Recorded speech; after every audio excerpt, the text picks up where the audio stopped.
Finally this Friday, our Person of the Week. Extraordinary changes this week in what has been run for so long like a one-party state. Almost since the beginning, much of the country had believed that the events of the last few days were simply not possible. And yet the rumblings of democracy were inescapable.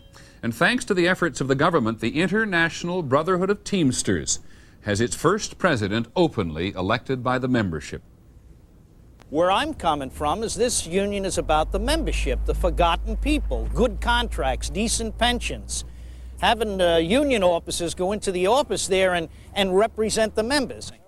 So what do you say, fellas, Bobby? This week, the members of the International Teamsters have spoken, and they say that Ronald Carey is their new president. President of a union that represents truckers and teachers and hospital workers and many others. This was a legitimate election, so ordered by the federal government. Over the 88-year history of the Teamster Union, they've never had a right to vote, to correct anything that was wrong. And that is Carey's mandate, to clean up the corruption that has been part and parcel of the Teamsters' leadership for decades. I don't believe in the corporate country lifestyle that our union officials have used this union for. They've used it for their own selfish means and for their own selfish ends. I'm fed up with the corruption. I'm fed up with the membership be damned, and you're lucky you have a job.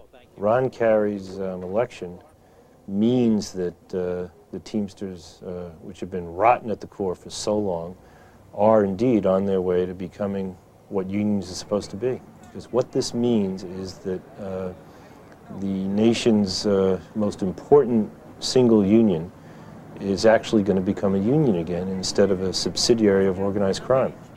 The legacy left to Carey by his predecessors reads like a police blotter. 4 past presidents indicted, 3 spent time in prison, hundreds accused of having ties to organized crime, taking bribes from management for favorable contract negotiations, tampering with the members' pension funds. Ron Carey was elected because he said enough. It's goodbye to the mafia. It's goodbye to the concessionary contracts. It's goodbye to those who have lined their pockets and who have put the membership in last place.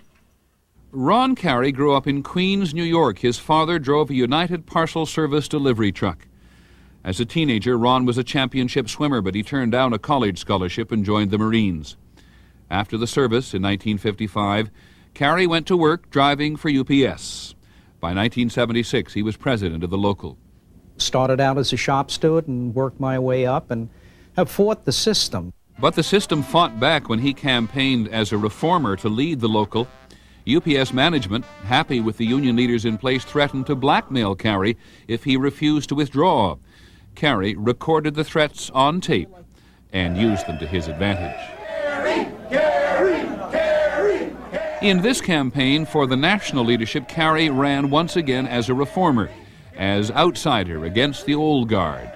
It was a David and Goliath classic story. We didn't have the resources, we didn't have the money, the access. We went directly to the membership. Ron Carey has a lot to accomplish in reforming a union that has been so corrupt for so long. His greatest obstacle in overcoming the past is the past, which is that the image and the reality of the Teamsters has been so bad. All right, Mr. President. But for now, he has at least given 1.5 million working people the kind of voice they've never had. The greatness about this is the membership. These people, the people that made this happen. And that's what this fight is about. It's about them. It's about the forgotten Teamster. And I'm just proud to be a part of it. And so we choose Ron Carey, whose struggle to improve the system has already made for a stunning change in the labor movement. A number of people who monitor the Teamsters closely point out today that it would be naive to think he's completely in charge. Still, Mr. Carey has made it clear that union leaders in the 1990s run roughshod over their members at their peril. That's our report on World News Tonight. I'm Peter Jennings. Hope you have a good weekend. We'll see you on Monday. Good night.